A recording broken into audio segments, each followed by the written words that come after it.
do something about it. You just can't hope for it. You can't expect it just to happen because you showed up. You can't just expect it to happen because you did a few of these and a few of those, and you're getting ready to do what it's going to take. And it's going to take all of you. It's going to take every ounce of your being, everything you got. And if you give it any less than everything you totally got, you're not totally spent, you're not doing enough.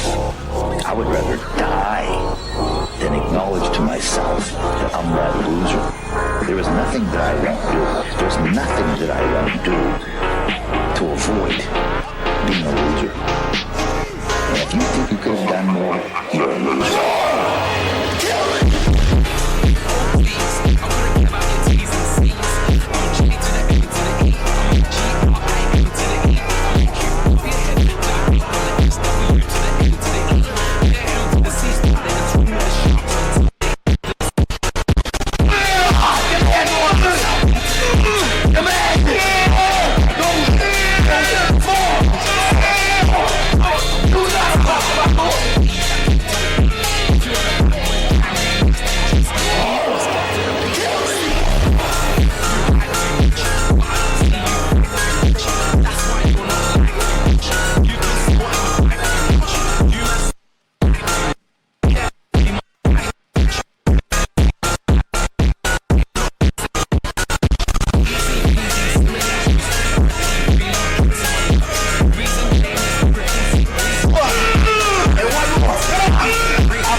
So we're actually making our pre-workout shake.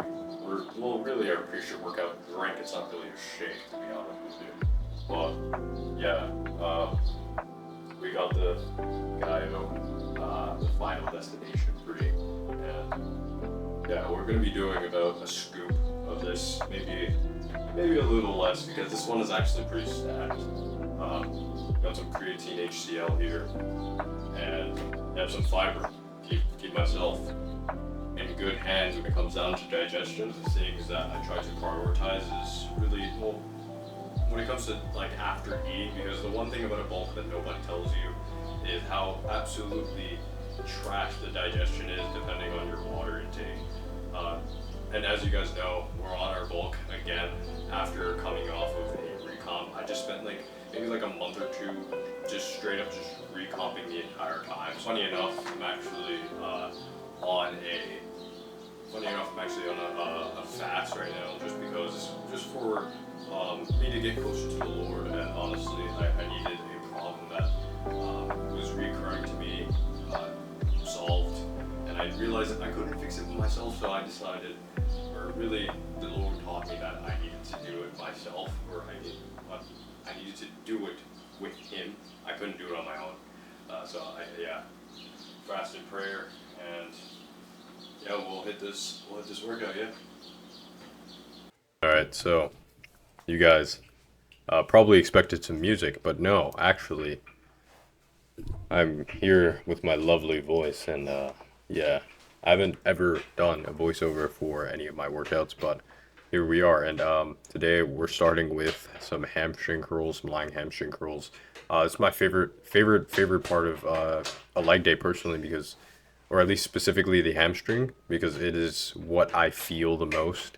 It is peak suffering, and it is when I am at my most bit of pain, and so I relish this opportunity to just suffer on the bench. And yeah, as you can see here, we're doing slow tempo, slow eccentric making sure we're getting that eccentric overload and maximizing hypertrophy through both the slow negative and the stretch on the hamstring that I am going to be emphasizing in this workout, I should say. But here we're doing a lot of volume. This is the warm-up set. I did record other sets besides this, but it was just me.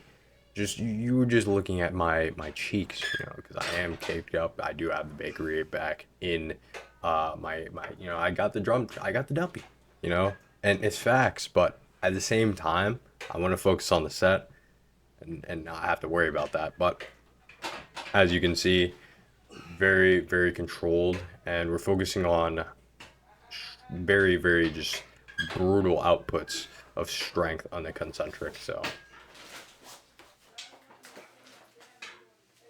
for my second workout in the hamstring aspect of the workout, I am doing some good mornings. Personally, this is the one workout that I feel like is a bit more controversial in terms of the optimal crowd, which obviously most people will do good mornings for spino-erectors or just in the general lower back musculature. Most people will target the back and emphasize more hip flexion. But here, I am not really doing that. And I'm doing it for hamstrings. And the reason why is because I feel like it caters better to my biomechanics personally and my anatomy personally, because I have very long femurs. And so the level of hip flexion that I will have to, really go into is ridiculous, because I won't be able to get that level of range of motion, simply because I'm not bending my knees significantly. Because the more you bend your knees, the more you lengthen the glutes, and the more stimulus the glutes will get. So I'm trying to lengthen, emphasize, and bias the hamstrings, which allows me to literally get gains only in my hamstrings. I'm not trying to make my cake bigger. This is the whole point, because I've been struggling with this.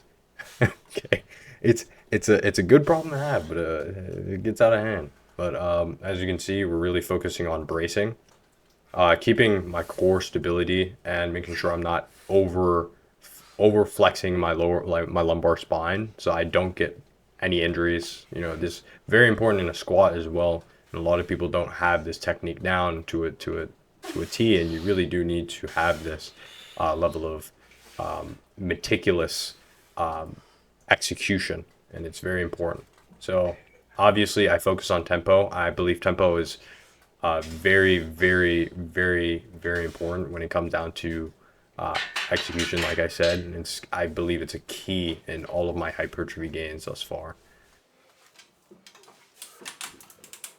All right, so here is the third workout of the leg workout really, this is the third workout in the leg workout. So we're hitting some leg extensions here, but realistically, I am doing way more sets than I'm actually recording, mainly because 1, my SD card is very small. 2, my battery runs out because I'm running firmware to pretty much overclock my camera. And 3, I don't feel like recording every set because I am a very traditional, old school bodybuilder type guy, and I am a gorilla when it comes down to focus. And I don't feel like just taking ridiculously long sets and lengthening the workout unnecessarily for recording purposes. But here I'm actually focusing on not tempo as much, but focusing on contraction, because I feel like contraction over time becomes a little bit of a opportunity for most of the optimal crowd.